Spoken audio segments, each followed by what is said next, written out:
आजकल के दौर में रिश्तों के लिए संभालने के लिए क्या है जो हम मजबूत कर सकते हैं, उसको स्ट्रॉन्ग कर सकते हैं? मैं मिसेस खान की बात सुन रही थी, मुझे ऐसा लगता है कि ना हमने गोरों से हर चीज़ ही कॉपी कर ली है, तो सारी चीज़ें नहीं करनी होती यार, सारी नहीं करनी, जो अच्छी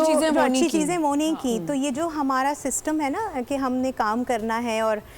पहले मुझे नहीं याद पड़ता, अगर मैं अपने बचपन में देखूं तो हम कभी कहीं मिलने जा रहे हैं तो हमें किसी से पूछना पड़ा है, बल्कि मुझे तो याद है हमने तो एग्जाम्स भी ऐसे दिए हैं कि घर में मेहमान है और हम किचन में बैठ के पढ़ रहे हैं और हम कह रहे हैं अम्मी, तो अम्मी कह रही हैं कुछ नहीं होता, इसी में पढ़ाई हो जाएगी, सब कुछ हो जाएगा, और दरवाजे हमेशा खुले रहते थे जब घर में बड़े मौजूद थे, दादा दादी नाना नानी, बल्कि वो महसूस करते थे कि घर में बरकत होती है जब आपके घर में लोग ज़्यादा आते हैं। अब क्या हुआ है कि क्योंकि हमने बहुत ज़्यादा फॉलो करना शुरू कर दिया, हम बहुत इन्फ्लुएंस हो गए हैं, सो हमारा ये सिस्टम हो गया क्योंकि फ़ाइन हमने बड़ा अलग अलग करके न्यूक्लियर फैमिली का एक बड़ा ट्रेंड चला है, उससे भी मुझे लगता है एक थोड़ा ब्रेक आया है, जो कि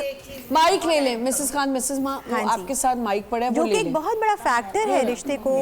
बिगाड़ में। सॉरी टू इंटरप्ट जी बिल्कुल। बल्कि हमारे ज़माने में, हमारे बचपन में कहा जाता था, अरे बच्ची का दरवाजा कब से बंद है, खोलो तो सही, वो कर क्या रही है, सो रही है, क्या कर रही है, बल्कि बुरा समझते थे लड़की का दरवाजा बंद होना। एक बात ऐड करना चाहूंगी, आजकल के दौर में भी ऐसा होता है, कुछ माएँ ऐसी हैं जो दरवाजा ज्यादा देर बंद हो जाए तो ठक ठक शुरू कर देती कि खोलो दरवाजा,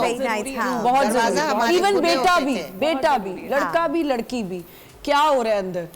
खोलो दरवाजा। दरवाजा खोल के रखो, हम लोग दरवाजा खोल के नहीं, आजकल के बच्चे दरवाजा बंद, अभी दरवाजा बंद करके जाइए, आई हर्ड दिस, बहुत घरों में ये हो रहा है, बट वो पेरेंट्स की जिम्मेदारी है ना, अब डिस्टर्ब हो रहा है, बाहर से आवाजें आ रही है, दरवाजा बंद करके जाए अभी, और अम्मा भी दरवाजा बंद कर रही है। वो जो कह रही है ना, वो भी आपकी बात भी बिल्कुल बजाय, और आपकी भी, कि हमारे यहाँ ये हो गया है, लेकिन कुछ पेरेंट्स ऐसे हैं, होना भी चाहिए, you need to keep a check कि आपका बच्चा इतनी देर कमरा बंद करके क्या जैसे हम कंडीशन करेंगे बच्चों को, या जैसे हम कंडीशन हुए हैं, हम नहीं किसी को भी ब्लेम कर सकते, बच्चा या घर का माहौल, इवन आपके जो हाउस हेल्प हैं, वो भी फिर आप ही के हिसाब से कंडीशन हो जाता है ना। हम ये नहीं कह सकते कि भाई बच्चा दरवाजा बंद करे क्योंकि हमने उसको ऐसे ही रखा है। आई थिंक इसका एक छोटा सा पार्ट है, जब हम इस तरह की चीजें करते हैं तो हमारी अपनी पर्सनल हीलिंग भी होती है, हमें हर वक्त थेरेपिस्ट के पास जाने की जरूरत नहीं होती। तो मुझे ऐसा लगता है कि अगर हम थोड़ा सा टाइम निकालें, बैलेंस रखें, तो आपको ना हीलिंग की इतनी जरूरत नहीं पड़ेगी, आपके घर के बड़े ही काफी हीलिंग कर देते हैं।